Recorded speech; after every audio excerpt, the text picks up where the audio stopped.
Hello dear, welcome to the solution hub. आज हम लोग एनसीईआरटी के 4 न्यूमेरिकल्स देखेंगे 6.15 टू 6.19। सो स्टार्ट करते हैं। सबसे पहले 6.15। A pump on the ground floor of building can pump up water to fill a tank of volume 30 metre in 15 second. What is given? Volume of water. Time taken to fill the tank 15 minutes. If tank has 40 meter above the ground, it means height of the tank is 40 meter and the efficiency of pump is 30%. How much electric power is consumed by pump? So क्या निकालना है? Input power to the pump. So input power यहाँ पे efficiency दिया हुआ है। efficiency क्या होती है किसी भी पंप की? Output divided by input. यहां से क्या होगा, हमको इनपुट पावर फाइंड आउट करना है। सो इनपुट पावर जो हो जाएगा output power into 100 divided by efficiency. ठीक है, अब हमको क्या निकालना है? Output power. आउटपुट पावर कैसे निकलेगा? सो किसी भी मशीन का जो पावर होता है वो होता है work done divided by time. So work done कितना हो रहा है? 30 मीटर क्यूब वॉल्यूम वाटर जो है वो 40 मीटर हाइट पे ले जा रहा है। जो वर्क डन हो जाएगा वो 30 मीटर जो भी m मास है उसको h हाइट पे ले जा रहा है, तो वर्क डन होता है mgh। ये हो जाएगा work done divided by time. So mass of water कितना होगा? सो मास जो होता है वो volume into density. So volume into density into gravity into height divided by time taken. कितना है टाइम? जो भी टाइम लग रहा है 15 मिनट लग रहा है। सबकी वैल्यू पुट कर देंगे। सो वॉल्यूम कितना है? 30 मीटर क्यूब है। डेंसिटी कितनी होती है? वाटर की 1000 होती है। ग्रेविटी कितनी है? 9.8 है। हाइट कितनी है? कितनी मीटर ले जा रहा है हाइट? तो ये है हमारा 40 मीटर डिवाइडेड बाय कितना टाइम लग रहा है उसको पहुंचाने में? तो 15 मिनट लग रहा है। इसको सेकंड में बदल देंगे तो 15 इंटू 60। आफ्टर कैलकुलेशन ये जो वैल्यू आ जा रही है 39200 divided by 3 watt. So input power जो है इस वाले फॉर्मूले में हम लोग input power equal to output divided by efficiency अभी हम लोगों ने देखा। सो इनपुट पावर जो हो जाएगी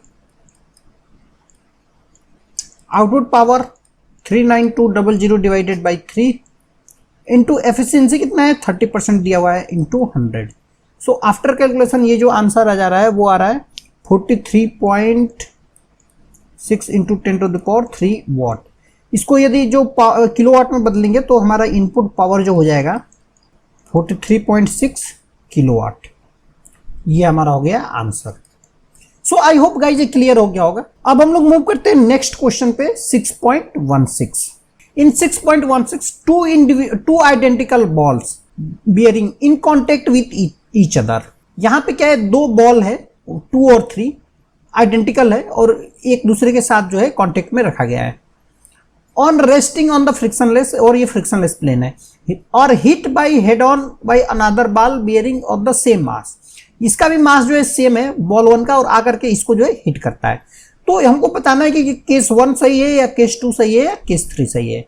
कोलिजन क्या हो रहा है? हमारा इलास्टिक कोलिजन हो रहा है। सो इफ कोलिजन इलास्टिक तो क्या होगा? Kinetic energy before the collision and kinetic energy after collision जो है सेम होगा। सो फॉर इलास्टिक कोलिजन क्या होता है? Kinetic energy before collision is equal to kinetic energy after collision. So kinetic energy सबसे पहले निकालते हैं। काइनेटिक एनर्जी बिफोर कोलिजन क्या है? सो क्या है काइनेटिक एनर्जी? पहले वाला जो बॉल है बॉल 1 वो हाफ एम बी स्क्वायर हो जाएगी काइनेटिक एनर्जी उसकी, क्योंकि मास m हम सपोज कर लेते हैं और वेलोसिटी उसकी v है। सेकंड वाले बॉल की काइनेटिक एनर्जी क्या हो जाएगी? तो रेस्ट पे तो 0 हो जाएगी। थर्ड वाले बॉल की काइनेटिक एनर्जी वो भी रेस्ट पे 0 हो जाएगी। सो टोटल काइनेटिक एनर्जी जो आ जा रही है वो आ जा रही है हाफ एम बी स्क्वायर। अब देखते हैं कौन सा सिचुएशन सही है। तो हम क्या करेंगे? केस 1 में काइनेटिक एनर्जी, केस 2 में काइनेटिक एनर्जी, केस 3 में काइनेटिक एनर्जी निकाल लेंगे और उसको कंपेयर कर देंगे kinetic energy before collision. So case 1 kinetic energy कितनी हो जाएगी यहाँ पे? सो फर्स्ट वाली बॉल जो है रेस्ट पे तो काइनेटिक एनर्जी 0। सेकेंड वाली बॉल और थर्ड वाली बॉल दोनों v/2 स्पीड से मूव कर रही है।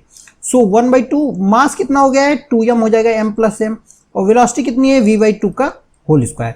इसको यदि हम कैलकुलेट कर रहे हैं तो ये आ रहा है 1/4 mv²। केस 2 में काइनेटिक एनर्जी क्या हो जाएगी? वो हो जाएगी पहले वाली बॉल और दूसरी वाली बॉल दोनों रेस्ट पे है, तो पहले वाली बॉल की काइनेटिक एनर्जी 0, दूसरे वाली बॉल की काइनेटिक एनर्जी भी 0, थर्ड वाली बॉल की काइनेटिक एनर्जी कितनी हो जाएगी? Half mv²। सो टोटल ये जो आ रहा है वो आ रहा है हाफ mv²। केस 3 में काइनेटिक एनर्जी कितनी हो जाएगी?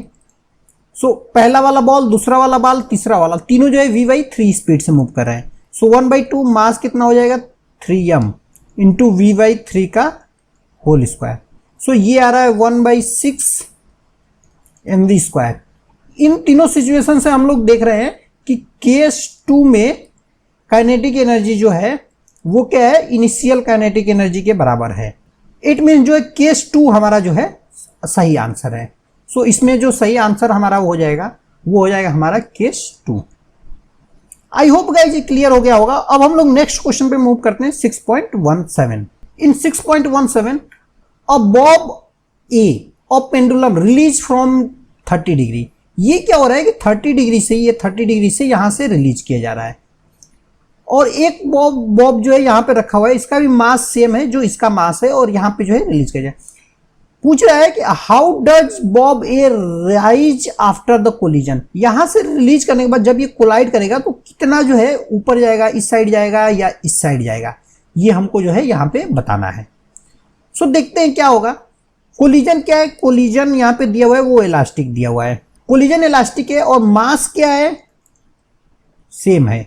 तो हम जब कोलिजन पढ़ा रहे थे उसमें हमने बताया था कि जब इलास्टिक कोलिजन होता है और मास सेम होता है तो वेलोसिटी क्या होती है, ट्रांसफर हो जाती है। इट मींस क्या होती है, वेलोसिटी सिंपली जो है ट्रांसफर टू ईच अदर हो जाती है। सो क्या होगा, जितनी वेलोसिटी ऑफ ए थी, let's say velocity before collision, and velocity of B जो है क्या है बिफोर कोलिजन, ये कितना है 0 है। क्या होगा, इलास्टिक कोलिजन होता है तो वेलोसिटी आफ्टर कोलिजन क्या हो जाएगी, जो ए की वेलोसिटी थी वो बी को चली जाएगी, इट मींस ये हो जाएगी 0। और velocity of B after collision क्या हो जाएगा, वो हो जाएगा va। सो पूछ रहा है velocity how does a rise. It means A rise नहीं करेगा क्योंकि ए की वेलोसिटी तो 0 हो जाएगी, तो क्या हो जाएगा यहीं पे जो है वो रेस्ट पोजीशन में हो जाएगा। सो क्या हो जाएगा, टोटल राइज जो होगा वो हो जाएगा हमारा 0। सो आई होप गाइज ये क्लियर हो गया, बहुत इजी क्वेश्चन है। अब हम लोग नेक्स्ट क्वेश्चन पे मूव करते हैं 6.18। A bob of pendulum is released from the horizontal।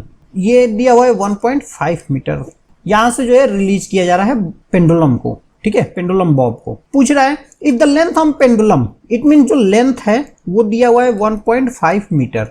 What is the speed at with which bob arrive at the lowest point.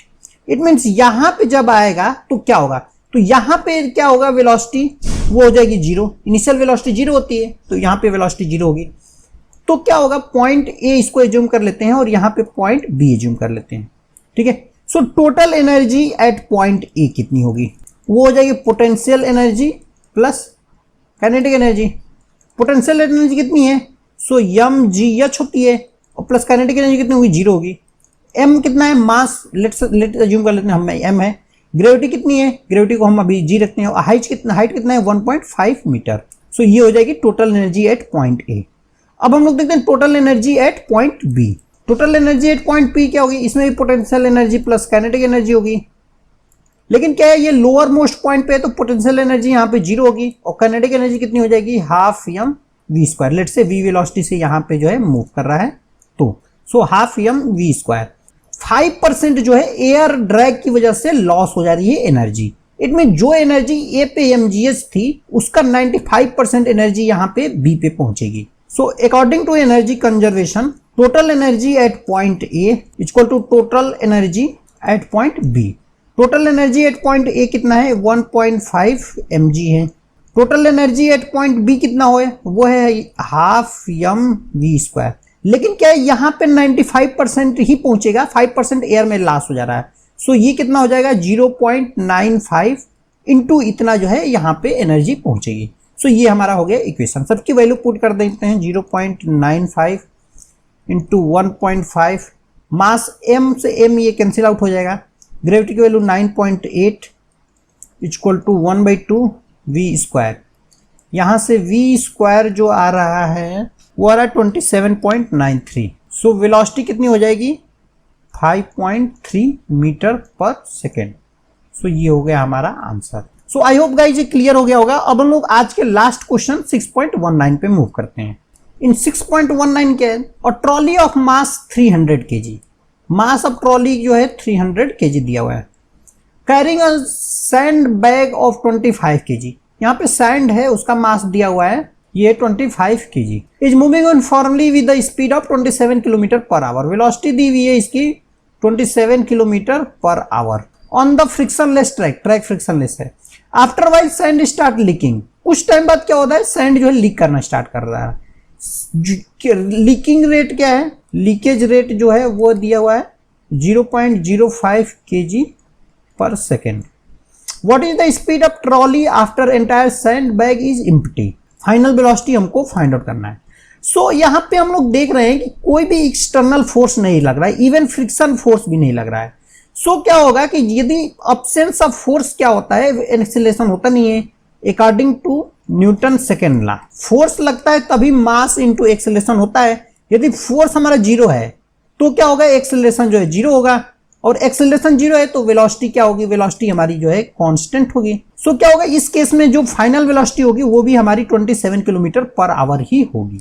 So final velocity होगी वो हमारी 27 किलोमीटर पर आवर, यही हमारा हो जाएगा आंसर, क्योंकि वेलोसिटी में कोई चेंज नहीं होगा। ये हमारा हो गया answer. So I hope guys ये क्लियर हो गया होगा। आज के लिए इतना ही। नेक्स्ट वीडियो में हम लोग नेक्स्ट क्वेश्चंस के साथ मिलेंगे। तब तक के लिए thanks dear, thanks for watching videos.